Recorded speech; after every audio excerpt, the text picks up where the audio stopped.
साथीहरु, अहिले हामी जो न्यूमेरिकल प्रब्लमलाई लिएर चाहिँ हाम्रो कक्षा 10 को फिजिक्सको है फिजिक्स र भौतिक विज्ञानको एउटा न्यूमेरिकल प्रब्लमलाई हामी सल्भ गर्न गएका छौं।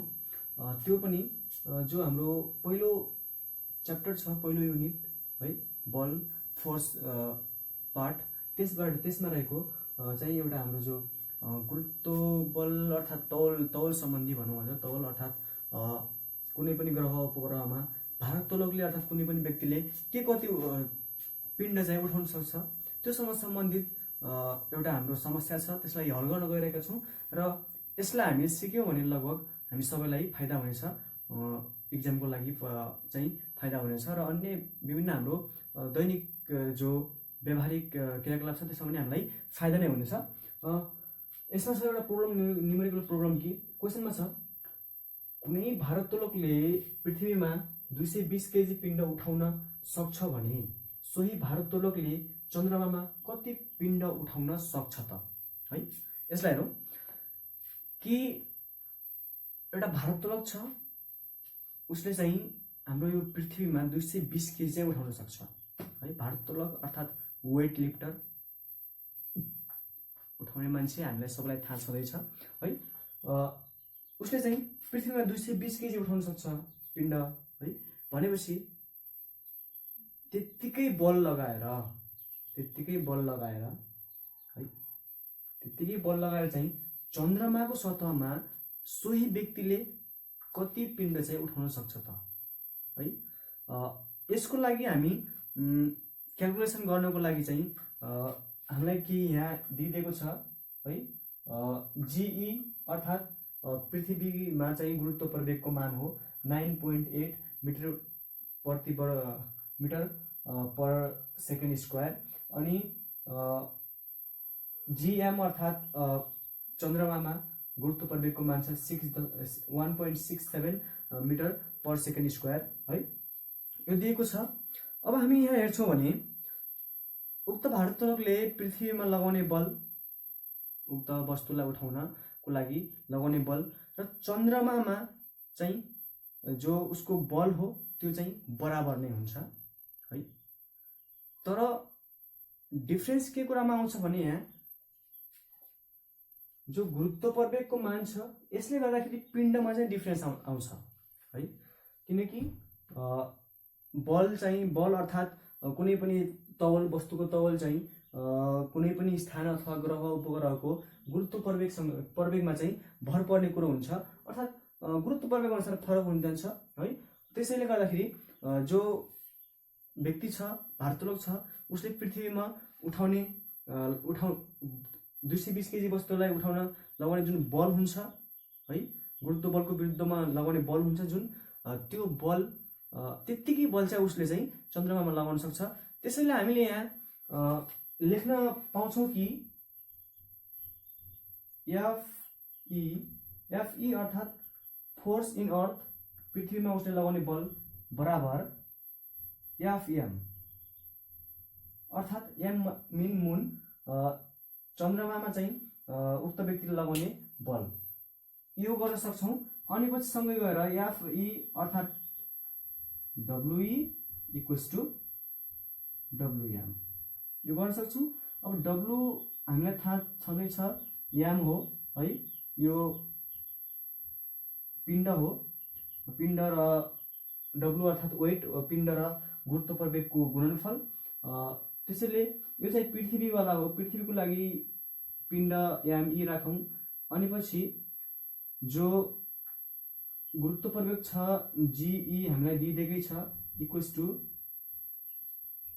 चन्द्रमाको लागि पिण्ड M स्मल m अनि क्यापिटल M है, सबस्क्रिप्टमा क्यापिटल M, अनि फेरि गएर गुरुत्व प्रवेग GM है, चन्द्रमाको लागि हो, चन्द्रमाको गुरुत्व प्रवेग दिएको छ।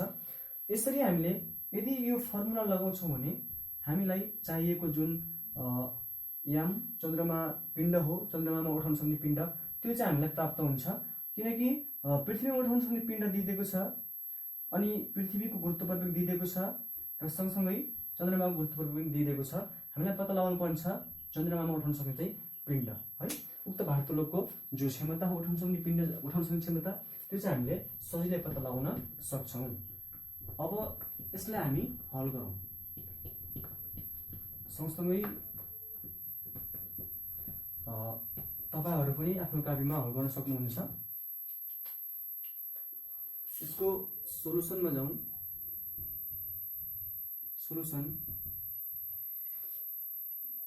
सुरुमा त यहाँ लेखौँ कि यहाँ दिएको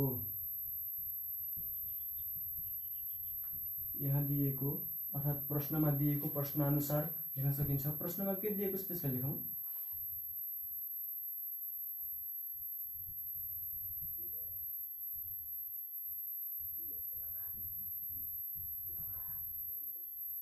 भारोत्तोलकले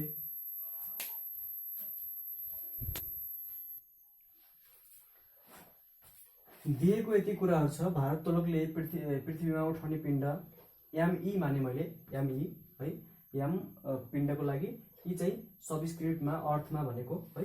एमई 220 केजी 220 केजी अनि पृथ्वीमा गुरुत्व प्रवेग जीई छ 9.8 मिटर पर सेकेन्ड स्क्वायर। चन्द्रमामा गुरुत्व प्रवेग जीएम छ 1.67 मिटर पर सेकेन्ड स्क्वायर। अनि चन्द्रमामा भारोत्तोलकले उठाउने पिण्ड एम सब्स्क्रिप्ट एम बराबर वाट है, यो चाहिँ दिएको कुरा छ। अब यसमा हामीले यो एमई लाई m1 अनि mm लाई m2, ge लाई g1 अनि gm लाई g2 यसरी पनि मान्न सक्छौं है। अर्थात् m1 m2 g1 g2 यसरी पनि मान्न सकियो। तर मैले अर्थको लागि e मानिदिए अनि मुनको लागि m मानिदिएको छु। यही कुरा छ। अब हामी यो भन्दा अगाडि जाउँ। यो दिएको कुरा भयो। अब हामी आफ्नो सूत्र लगाउँ है। हामीलाई सूत्र थाहा छ कमनली कि जो भारोत्तोलकले लगाउने बल हुन्छ पृथ्वीमा जति बल लगाउँछ चन्द्रमा पनि उति नै बल लगाउने हो। त्यसैले दुईवटा बललाई हामी बराबर गर्नेछौँ र त्योबाट चाहिँ चन्द्रमामा चाहिँ जो उठाउन सक्ने पिण्ड हो भारोत्तोलकले त्यो चाहिँ हामी पत्ता लगाउने छौँ है। यो चाहिँ दिएको कुरा थियो। यो भन्दा अगाडि अब जाउँ। स्पेस कम छ है, सानो छ, बोर्ड सानो छ, मेटाउनु पर्ने हुन्छ बेला बेलामा। यसमा चाहिँ के गरौँ भन्दा हामीलाई थाहा छ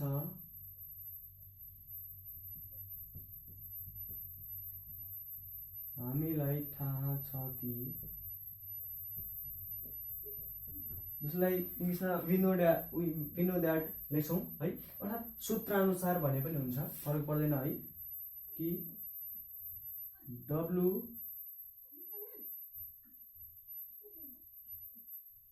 WE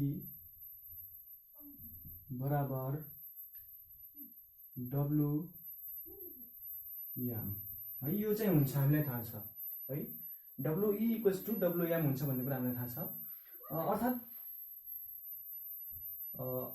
पृथ्वीमा उक्त वस्तुको तौल है, जो पिण्ड छ पिण्डको तौल र पिण्डको तौल अर्थात् बल बराबर लाग्ने हो। त्यसैले यो चाहिँ बराबर गर्न हामीले पाउँछौँ है।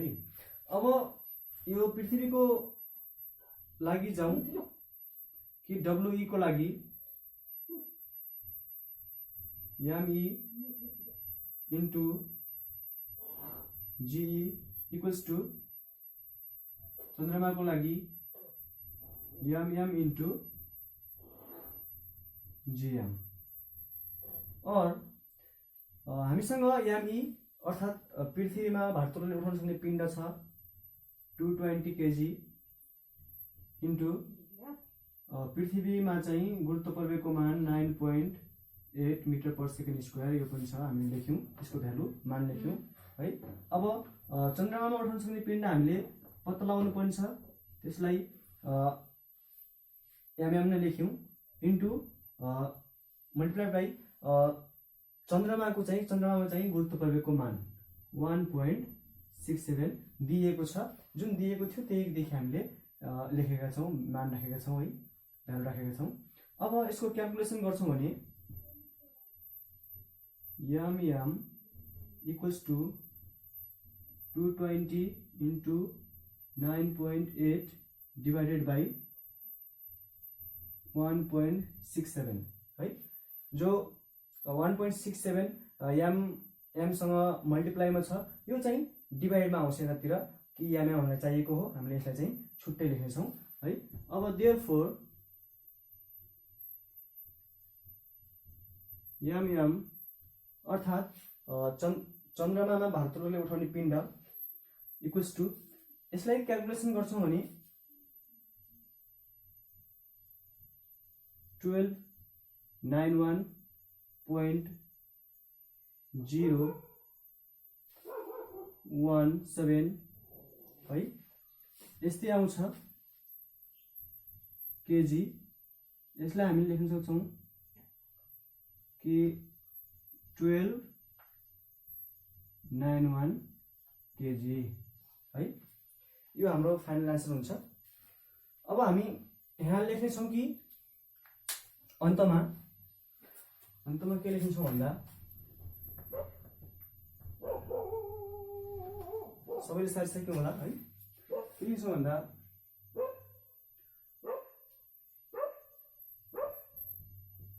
अतः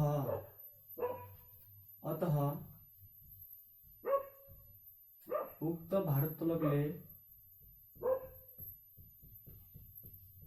भारोत्तोलकले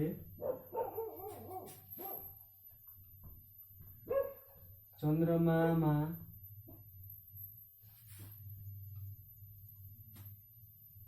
1291 केजी पिण्ड उठाउन सक्छ अथवा उठाउने रहेछ है, यही कुरा छ। बुझिसक्नु खासमा यो एउटा तरिका हो है, मान्छेको जस्तो हाम्रो विभिन्न तरिकाहरू हुन्छ यो हिसाब गर्नलाई है, यो एउटा तरिका हो। अब अर्को तरिका के छ भन्दाखेरि हामीले पृथ्वीमा उठाउन सक्ने अर्थात् पृथ्वीमा उक्त वस्तुको तौल निकाल्न सक्छौँ है। पृथ्वीमा उक्त वस्तुको तौल 220 × 9.8 यसरी निकाल्यो। फेरि गएर चन्द्रमामा उक्त वस्तुको तौल निकाल्न सक्छौँ है। अनि फेरि गएर के गर्न सक्छौँ भन्दाखेरि वस्तुको तौल हो हुनलाई, जसमा पिण्ड चाहिँ थाहा भएको हुँदैन, याम इन्टु 1.67 हुनेछ चन्द्रमाको लागि। अनि फेरि हामीले यो दुईलाई बराबर गर्नेछौँ है, बराबर गरेर अर्थात् याम इक्वल्स टु त्यही हुनेछ कुरा 9.8/1.67 है। यसरी पनि यही नै आउने हो, ठिक छ। जहाँसम्म मलाई लाग्छ यो चाहिँ विधि सबैलाई हामीलाई सरल लाग्नेछ, सजिलो लाग्नेछ है, त्यसैले मैले यसरी गरिदिएको छु। यो कुरा छ। अब योसँग सम्बन्धित यस्तै तौल उठाउनेसँग सम्बन्धित हिसाबहरू आयो भने, न्युमेरिकलहरू आयो भने हामीले सजिलोसँग गर्न सक्नेछौँ। त्यो मलाई म चाहिँ विश्वस्त छु त्यसमा चाहिँ हामी सबैले यो कुरा बुझिसकेका छौँ है। फर्मुला हो, फर्मुलामा भटाभट हाल्यो भने मजासँग आउँछ। यति चिन्नुपर्ने हो कि हामीले गर्नुपर्ने चाहिँ के हो, फर्मुला चाहिँ याद हुनु पर्यो है, त्यही कुरा छ। मलाई त्यति गाह्रो पनि छैन फर्मुला। अब यसो हेर्छौँ भने जो गुरुत्वाकर्षणको मान छ यसले चाहिँ कसैको उठाउन सक्ने सामर्थ्य होइन, त्यो क्षमता चाहिँ लगभग असर पार्ने कुरा छ त्यसमा चाहिँ है। पृथ्वीमा 220 केजी उठाउनेले चन्द्रमामा कति उठायो त 1291 केजी। द्याट्स अमेजिङ न। अर्थात् चन्द्रमाको गुरुत्वाकर्षणको मान कम छ, जहाँ गुरुत्वाकर्षणको मान कम हुन्छ त्यहाँ चाहिँ कुनै पनि वस्तुलाई सजिलैसँग जसले पनि उठाउन सक्ने चाहिँ हुन्छ है। जस्तो कि पृथ्वीको कुरा गर्छौँ, पृथ्वी अर्थात् हाम्रो देशको कुरा गर्छौँ भने नेपालको तराईमा चाहिँ कुनै वस्तुलाई उठाउन जति गाह्रो हुन्छ त्यति गाह्रो हिमालमा चाहिँ हुँदैन, अर्थात् सजिलैसँग उठाउन सक्ने चाहिँ हुन्छ। किनकि हिमाल उच्च ठाउँमा छ, उचाइ बढे अनुसार गुरुत्वाकर्षणको मान घट्दै जान्छ है। अर्थात् गुरुत्वाकर्षणको मान घट्ने हुनाले त्यहाँ चाहिँ सजिलैसँग उठाउन सक्छ सोही वस्तुलाई है, त्यो कुरा छ। जस्तो हामी हेर्छौँ भने बृहस्पतिको कुरा गर्छौँ भने बृहस्पतिमा चाहिँ कम होला है, 220 केजी उठाउनेले पृथ्वीमा उठाउनेले बृहस्पतिमा कम उठाउन सक्ला, किनकि बृहस्पतिमा जो पिण्ड छ त्यसमा लाग्ने गुरुत्व बल चाहिँ बढी हुन्छ है। गुरुत्वाकर्षण बल जो आफ्नो केन्द्रतिर तान्ने बल छ बृहस्पतिले त्यो चाहिँ बढी छ, 25 न्युटन चाहिँ बलले तानिरहेको हुन्छ है। किनकि 25 मिटर प्रति सेकेन्ड स्क्वायर चाहिँ गुरुत्व प्रवेगको मान हो हाम्रो बृहस्पतिको लागि। त्यही कुरा छ है, त्यसले चाहिँ असर पार्ने हो गुरुत्व प्रवेगले। अब हामीले यो चाहिँ जो न्युमेरिकल थियो त्यो हामी सबैजनाले बुझिसकेका छौँ। आजको लागि क्लास यति नै।